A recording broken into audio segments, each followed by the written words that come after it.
Stove use ಮಾಡ್ದೇ 5 ಇಂಗ್ರೀಡಿಯೆಂಟ್ಸಿಂದ ಒಂದು sweet ಮಾಡ್ಬೋದು. 1 ಕಪ್ ಪೇಪರ್ ಅವಲಕ್ಕಿ, 1 ಅಚ್ಚು ಬೆಲ್ಲ,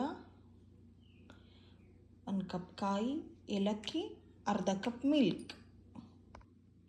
ಬೆಲ್ಲನ ಪುಡಿ ಮಾಡ್ಕೊಂಡಿರೋದು, ಕಾಯಿನ ಮಿಕ್ಸಿಗೆ ಹಾಕ್ಕೊಂಡಿರೋದು, 1 ಏಲಕ್ಕಿನ ಪೌಡರ್ ಮಾಡ್ಕೊಂಡಿರೋದು. ಒಂದು ಬೌಲಲ್ಲಿ 5 ಇಂಗ್ರೀಡಿಯೆಂಟ್ಸ್ನ ಮಿಕ್ಸ್ ಮಾಡೋಣ. ಅವಲಕ್ಕಿ, ಬೆಲ್ಲ ಪೌಡರ್, ಕಾಯಿ ಪೌಡರ್ ಮಾಡ್ಕೊಂಡಿರೋದು, ಏಲಕ್ಕಿ ಪೌಡರ್ ಮಾಡ್ಕೊಂಡಿರೋದು,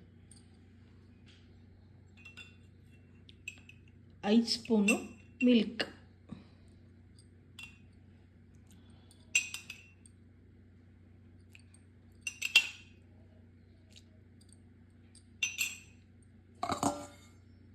ಮಿಕ್ಸ್ ವೆಲ್. ಮಿಕ್ಸ್ ಮಾಡಿರೋದು ಸ್ವೀಟ್ ರೆಡಿ.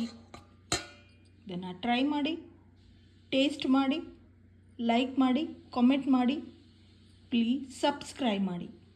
Thank you.